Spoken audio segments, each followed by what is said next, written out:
The vast complex sits on 24,000 hectares and cost Nigeria $8 billion to build.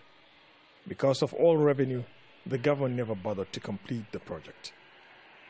Underneath the rusty aluminium roofs lie 43 plants, from steel mills complete with conveyor belts, furnaces, foundries and power plants.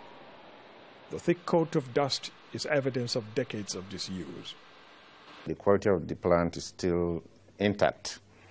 But at now, what we've done is to start to re-engineer the plant, refurbish and try to make them work. We also have the light mills where we produce iron rods that are 100% available. Very soon, all the plant will be in full operations. 80% of raw materials needed are within the factory's 60-kilometer radius. Now, for the first time in decades, the company's engines have come to life. Its two power plants generate 110 megawatts of electricity, 70 megawatts more than it needs, all in a country with electricity shortages. While big steel production activity may be a year or two away, small-scale operations like producing iron rods and on-demand fabrications are handled by local engineers. Like the company's completed 63-kilometer internal rail link, locomotives, network of tunnels, and 60 kilometers of roads, most equipment on site are simply waiting to be used.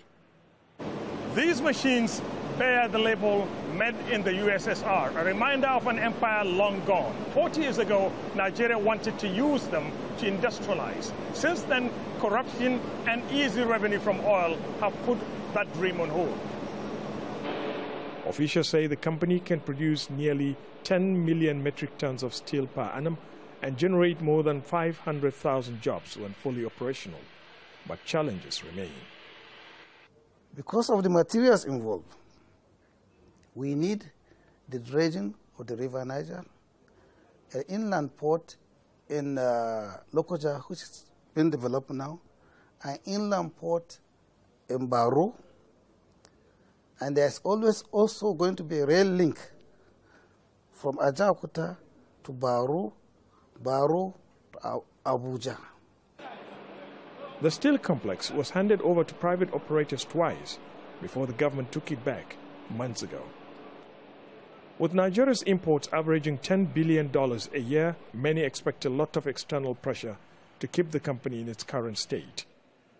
Despite assurances, it's not clear if the government will bow to these pressures or forge ahead to kickstart its industrialization and break half-a-century dependence on oil in the next 18 months.